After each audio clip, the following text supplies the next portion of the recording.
பிசாசின் பிடியினால் பல வருடங்களாக பாதிக்கப்பட்டிருந்த இந்த திருநங்கைக்கு தேவன் அற்புத விடுதலையை தந்தார்.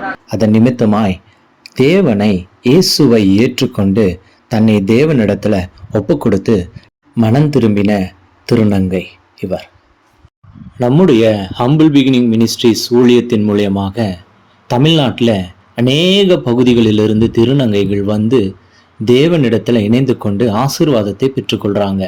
அவர்கள் வசிக்கும் இடத்துல அனுதினமும் உபவாச ஜபங்கள் நம்முடைய ஊழியத்தின் மூலமாக நடத்தப்பட்டு ஆவிக்குரிய வளர்ச்சியை பெற்று வேத வாசிப்பிலும் பரிசுத்த ஆவியிலும் இன்னும் அநேக காரியங்களிலே தேவனை மகிமைப்படுத்துகிற பிள்ளைகளாக இன்றைக்கு தமிழ்நாட்டில் திருநங்கைகள் மாறி வருவதை நம்மால் காண முடிகிறது.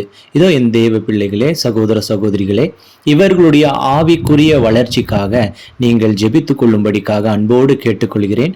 இன்னும் அநேகர் தேவனிடத்துல ரட்சிக்கப்படவும் அனுதினமும் சபையிலே சேர்த்து கொள்ளப்படவும் அவர்களுடைய பொல்லாத வழிகளை விட்டு விலகவும் நாம் அவர்களுக்காக அவர்களுடைய வாழ்க்கைக்காக தொடர்ந்து ஜெபிப்போம்.